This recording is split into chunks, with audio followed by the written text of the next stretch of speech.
খন্দকের ময়দানে গেলেন, মুজাহিদ 1000 আর দুশ্মন ইহুদি খ্রিস্টান আর মুশরিক হইল 10,000।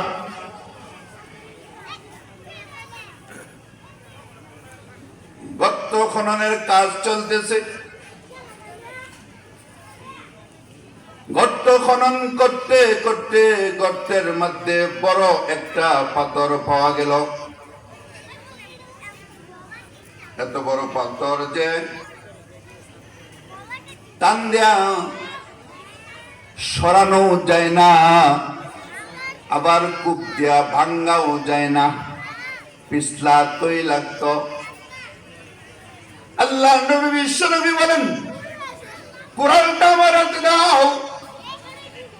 অন্য এক বর্ণনা আছে কোদাল দাও।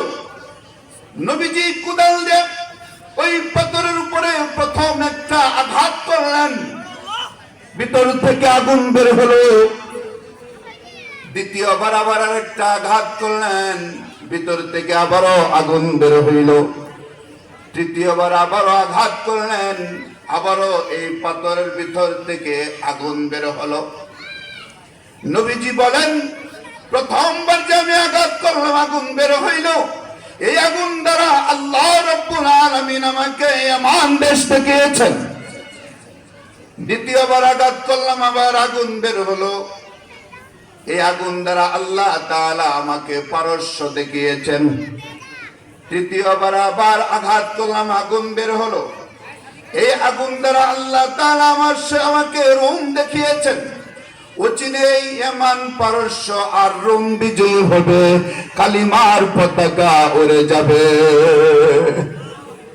ইহুদি খ্রিস্টান আর মুশরিকরা বলে, মুসলমান গর্ত খনন করতেছে নিজেদের জান বাঁচানোর জন্য, আবার ইয়ামান পারস্য আর রোম বিজয়ের স্বপ্ন দেখে, ঠাট্টা করে, মস্কারি করে।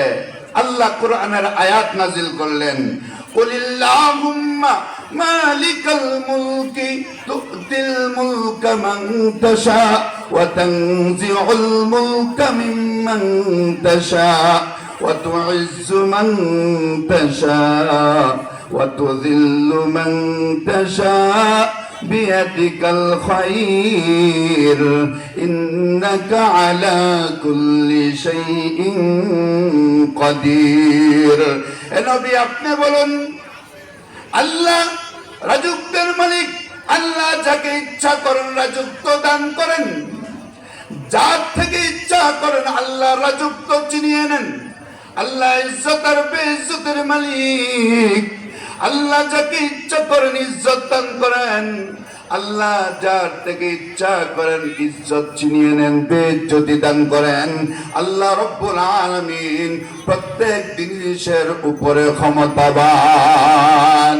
এক পর্যায়ে এমন জ্বর আর তুফান আসলো, সেই ইহুদি আর খ্রিস্টান আর মুশরিকদের তাবু উড়িয়ে নিল, হান্ডি ফাতিল সহ উড়িয়ে নিল।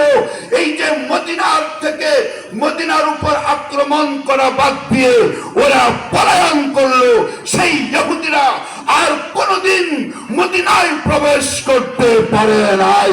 আমরাও বলবো, ওই শাপলা চত্বরের গঠনের পরের দিন যারা বলেছিল উলামায়ে কেরাম সুবহান আল্লাহ বলে পলাইছে, আমরা বলবো আজকে এই যে বাংলা ছেড়ে ওরা রাম রাম বলে পালিয়ে ইন্ডিয়াতে চলে গেছে, ইহুদিরা যেমন সেই মদিনায় ঢুকতে পারে নাই, ওই রামওয়ালারা আর কোনোদিন বাংলায় ঢুকতে পারবে না, ইনশাআল্লাহ ঢুকতে পারবে না। আসসালামু আলাইকুম ওয়া রাহমাতুল্লাহ।